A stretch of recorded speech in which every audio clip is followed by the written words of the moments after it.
अयोध्या में भगवान रामलला के मंदिर निर्माण को लेकर के तैयारियां पूरी हो गई हैं और वहीं इस बीच राम मंदिर को लेकर के रामविलास वेदांती से हिंदी खबर ने खास बातचीत की। उन्होंने क्या कुछ आपको सुनवाते हैं। भव्य और दिव्य मंदिर आज बनकर तैयार हो चुका है और आने वाली 22 जनवरी को इसमें प्राण प्रतिष्ठा का कार्यक्रम होना है, लेकिन उससे पहले उसके पीछे कितना संघर्ष रहा है इसको जानने का प्रयास करते हैं। हमारे साथ रामविलास वेदांती जी हैं, जो कि उस समय के साक्षी हैं कि जब इस राम मंदिर के लिए आंदोलन किया गया और इन्होंने एक लंबा संघर्ष इसके लिए किया, तब जाके आज यह जो राम मंदिर आप देख रहे हैं ये बनकर किस तरह से बन रहा है और बनकर अब तैयार हो रहा है। प्राण प्रतिष्ठा का समय आया।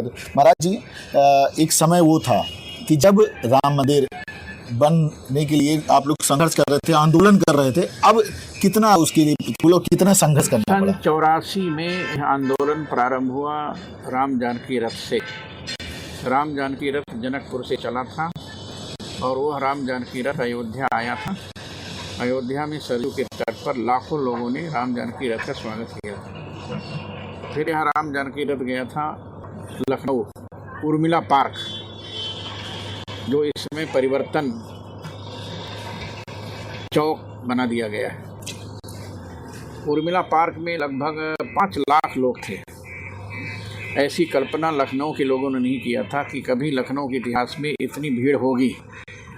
लेकिन राम जन्मभूमि पर भव्य रामलला मंदिर बनाने के लिए सारा लखनऊ टूट पड़ा था और देश के प्राय सभी संत महंत, महामंडलेश्वर, जगतगुरु शंकराचार्य, जगतगुरु रामानंदाचार्य, जगतगुरु रामानुजाचार्य, जगतगुरु वल्लभाचार्य, जगतगुरु निम्बारकाचार्य, ये सारे संत महंत लोग वहाँ पर उपस्थित थे। हमारे विश्व हिंदू परिषद के अंतर्राष्ट्रीय अध्यक्ष माननीय अशोक सिंघल जी थे।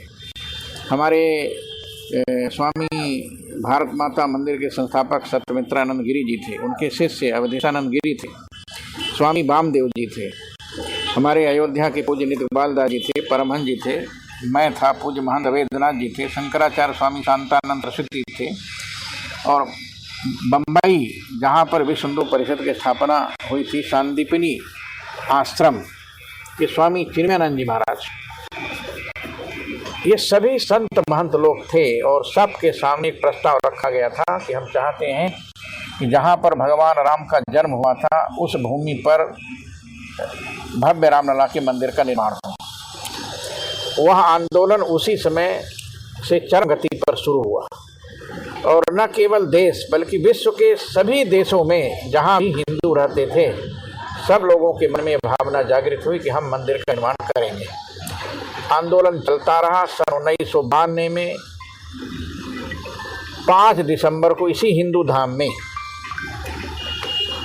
5 दिसंबर को इसी हिंदू धाम में स्वामी वामदेव जी, सत्यमित्रानंद गिरी जी, पूज्य महंत वेदनाथ जी, पूज्य परमहंस जी, पूज्य नित्य गोपाल दास जी महाराज और अशोक सिंघल जी, मैं, आचार्य धर्मेंद्र जी, करीब 21 लोग बैठे थे। सब लोगों ने निर्णय लिया 5 दिसंबर को कि जब तक ढांचा रहेगा तब तक मंदिर का निर्माण नहीं होगा, इसलिए ढांचा टूटना बहुत जरूरी है। और 6 दिसंबर को सुबह 7 बजे हम सब लोग वहाँ पहुँच गए थे और 6 दिसंबर को प्रातःकाल 7 बजे से गौरी गणेश का पूजन शुरू हुआ। हमारे सभी संत महंत लोग जो थे वो सब वहाँ पर उपस्थित हुए और लाखों लोग सुबह 9 बजे तक वहाँ पर उपस्थित हो गए थे। कई लाख लोग, जिसकी गणना नहीं की जा सकती। और जब पूजन संपन्न हुआ तो संकल्प कराने के लिए कहा गया कि राम जो न्यास के अध्यक्ष हैं परमहंस जी को भेजा जाए। परमहंस जी ने कहा कि मैं जा नहीं सकता। तो फिर महंत वेदनाथ जी से कहा गया। महंत वेदनाथ का इतनी भीड़ में मैं नहीं जा पाऊंगा। तो इसके बाद जब कोई तैयार नहीं हुआ संकल्प कराने के लिए, तब फिर महंत वेदनाथ जी और अशोक सिंघल जी ने मुझसे कहा, वेदांती जी आप जाइए, मंच पर राम कथा मंच बना हुआ, वहीं से संकल्प कराइए। और मैं जैसे ही संकल्प पत्र ले करके चला, वैसे ही राम भक्त कार सेवकों ने अटैक कर दिया।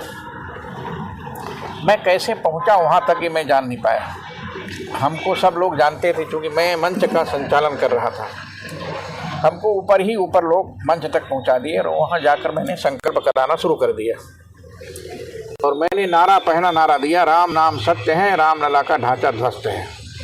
और उसी समय लोग वहाँ पाइप तोड़ना शुरू कर दिए, खंभा तोड़ना शुरू कर दिए, तार हटाना शुरू कर दिए और ढांचा पर चढ़ना शुरू कर दिए और ढांचा टूटना शुरू हो गया। और उस बीच में डॉक्टर मुरली मनोहर जोशी जी और राजमाता विजयराजे सिंधिया जी, लालकृष्ण आडवाणी जी, ये सारे नेता लोग वहाँ पर पहुँच गए और हमसे इन लोगों ने कहा कि वेदांती जी नारा क्या लगा रहे हैं। मैंने कहा जो नारा हमारे संतों ने लिखित दिया है वही नारा मैं लगा रहा हूँ। और इसके बाद मेरे हाथ से लाउड स्पीकर ले लिया गया और डॉक्टर मुरली मनोहर जोशी जी ने बोलना शुरू किया। तो आडवाणी जी ने कहा कि दक्षिण भारत के लोग हैं, ये महाराष्ट्र के लोग हैं, कर्नाटक के हैं, केरल के हैं, आंध्र के हैं, ये लोग हिंदी नहीं समझते हैं, अंग्रेजी में बोलिए। तो डॉक्टर मुरली मनोहर जोशी ने अंग्रेजी में बोलना शुरू किया। परिणाम ये हुआ कि उनके बोलने का कोई प्रभाव नहीं पड़ा। फिर आडवाणी जी ने लाउड स्पीकर लेकर के कहा कि आप सब लोग उतर आइए, ढांचा तोड़ने की जरूरत नहीं है। और इसके बाद राजमाता विजयराजे सिंधिया ने भी माइक लिया और माइक लेकर के बोलना शुरू किया कि आप लोग नीचे उतर आइए, ढांचा तोड़ने की जरूरत नहीं है। लेकिन बात करें, जैसे आपने बताया कि उस समय माइक आपसे ले गया, एक कहीं न कहीं कुछ लोग ये भी कहते हैं कि जो कार सेवक थे ये ऐसा उग्र होकर इन्होंने किया, बाकी ऐसा कोई इरादा नहीं था। नहीं, देखिए ऐसा है, कार सेवकों का इरादा तो था जी, लेकिन जो निर्णायक टीम थी और भाजपा के लोगों का इरादा नहीं था कि वो ढांचा टूटे। भाजपा के लोगों का इरादा नहीं था कि ढांचा टूटे और भाजपा के सिरमौर थे आडवाणी जी, स्वयं उन्होंने कहा कि ढांचा मत तोड़िए। राजमाता विजयराजे सिंधिया जी ने कहा कि ढांचा मत तोड़िए, उतर आइए, आपकी कार्य सेवा पूरी हो गई। डॉक्टर मुरली मनोहर जोशी ने भी यही कहा कि ढांचा मत तोड़िए, आप लोग ऊपर से नीचे उतारिए। सब लोगों ने मना किया, लेकिन मैं नारा लगा रहा था, राम नाम सत्य है, राम लला का ढांचा ध्वस्त है। मैंने बाबरी मस्जिद का नाम नहीं लिया, रीतम्बरा ने भी बाबरी मस्जिद का नाम नहीं लिया, उमा भारती ने भी बाबरी मस्जिद का नाम नहीं लिया। बाबरी मस्जिद का नाम उन लोगों ने लिया जो इस बात को जानते ही नहीं थी कि वहाँ मस्जिद थी ही नहीं, वहाँ मंदिर था। वहाँ 84 कसौटी के खंभे पर राजा विक्रमादित्य ने जिस मंदिर का निर्माण कराया था, जब बाबर ने मंदिर को तोड़ा था तो 14 कसौटी खंभे बचे थे। उन 14 कसौटी के खंभे में गणेश जी की मूर्ति थी, दुर्गा जी की मूर्ति थी, हनुमान जी की मूर्ति थी, 12 भगवान की मूर्ति थी, विष्णु भगवान की मूर्ति थी, शंकर भगवान की मूर्ति थी, डमरू का चिन्ह था, त्रिशूल का चिन्ह था, ओम का चिन्ह था, स्वास्तिक का चिन्ह था। ये सारे चिन्ह हिंदू देवी देवताओं के थे, मस्जिद का कोई चिन्ह था ही नहीं। महाराज जी, लेकिन बात करें उस समय की, उस दौर के लोग कहते थे पूरी गलियां सूनी हो गई थी और नारे भी लगाए जाते थे, अयोध्या की गलियां सूनी हो गई, मुलायम से खूनी। देखिए मैं बताऊं, 6 दिसंबर को अयोध्या की कोई ऐसी गली नहीं थी जो भरी हुई ना हो, चलने की जगह नहीं थी। लाखों क्या करोड़ों लोग अयोध्या के इतिहास को लोग जानते नहीं, ठीक से समझते नहीं। लोग आज पैदा हुए हैं और अयोध्या का इतिहास बताना शुरू कर दिए, उनको कुछ पता नहीं था। ये जो नए नए लोग आजकल प्रवक्ता अयोध्या में घूम रहे हैं, इनका जन्म नहीं हुआ था। महाराज जी, आप तो साक्षी रहे उस समय। मैं तो, मेरे यहाँ तो अटल बिहारी वाजपेयी जी रहते थे, डॉक्टर मुरली मनोहर जोशी जी रहते थे, अशोक सिंघल जी रहते थे, राजमाता विजयराजे सिंधिया जी रहती थी, मेरे यहाँ सभी नेता लोग रहते थे। अयोध्या में जो कोई आता था मेरे हिंदू धाम में ही रहता था, बसेट भर में ही रहता था।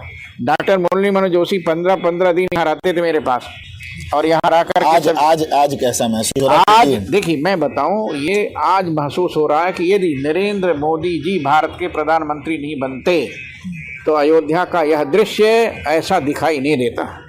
ये नरेंद्र मोदी जी की कृपा थी कि प्रधानमंत्री बने और प्रधानमंत्री बनाने में सबसे बड़ा योगदान हमारे विश्व हिंदू परिषद के अंतर्राष्ट्रीय माननीय अशोक सिंघल जी का है और अटल बिहारी वाजपेयी का है। क्योंकि जब परमहंस रामचंद्र दास की चिता जल रही थी 2003 में, उस समय अटल बिहारी वाजपेयी अयोध्या उनके संस्कार में आए थे। वो जलती हुई चिता के सामने उन्होंने कहा था कि परमहंस जी चले गए, एक दिन ऐसा होगा कि हम भी जाएंगे, आप भी जाएंगे। जो भी आया है वो जाने के लिए आया है, कोई अस्थाई नहीं है। लेकिन मैं आज अनुभव कर रहा हूँ कि हमारे ही पार्टी का एक नेता आएगा जो राम जन्मभूमि पर भव्य रामलला के मंदिर का निर्माण कराएगा। वो अटल बिहारी वाजपेयी की बात उस दिन सत्य हुई। अटल बिहारी वाजपेयी की भविष्यवाणी 2014 में सत्य हुई, जब मोदी जी भारत के प्रधानमंत्री की शपथ लिया और 5 साल तक जब राम जन्मभूमि और 370 धारा ये सब समाप्त नहीं हुआ, तब तक लोग मुझसे पूछते थे कि वेदांती जी आप तो कहते थे रोज बढ़ चढ़ करके कि मंदिर का निर्माण होगा जब मोदी जी प्रधानमंत्री बनेंगे, और प्रधानमंत्री बन के 5 साल हो गया फिर भी कुछ नहीं हुआ। हमने कहा चिंता मत कीजिए, सारा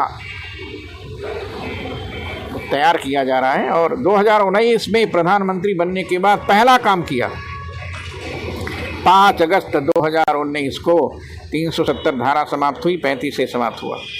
और इसके बाद 2019 में ही 9 नवंबर 2019 को मैं उस समय जमुना के तट पर भागवत की कथा कह रहा था जालौन जिले में। हमारे अग्निहोत्री जी के घर पर राष्ट्रीय स्वयंसेवक संघ के उत्तर प्रदेश के बौद्धिक प्रमुख थे, उनके यहाँ सारे पत्रकार लोग 7 नवंबर से मेरे पास जुटने लगे और कहा वेदांती जी निर्णय आने वाले हैं। क्या निर्णय आएगा? तो मैंने कहा राम जन्मभूमि जहाँ रामलला विराजमान है वही राम की जन्मभूमि, यही निर्णय आने वाला है। बिल्कुल। और कुछ क्या अभी क्या देखा जाए कि आज के अब राम मंदिर तो बनकर तैयार हो गया, अब मथुरा की बारी लोग कहते हैं, तो क्या मथुरा के लिए भी कार सेवा करनी पड़ेगी? मैं बताऊं आपको, राम जन्मभूमि में भगवान रामलला की प्राण प्रतिष्ठा जिस दिन हो जाएगी जी, और उसके बाद काशी विश्वनाथ के ज्ञानवापी में जब भगवान शिव का मंदिर बनना प्रारंभ हो जाएगा, तब तीसरा कदम मथुरा की कृष्ण जन्मभूमि पर होगा। और मुझे पूर्ण विश्वास है कि मथुरा की जन्मभूमि भी उसी प्रकार से निर्मित होगी जैसे अयोध्या में राम जन्मभूमि का निर्णय हुआ। नहीं, क्या इसके लिए भी अब क्या आगे का ऐसा भी कोई प्लान करना पड़ेगा, कार सेवा करनी पड़ेगी? देखिए कुछ न कुछ करना पड़ेगा।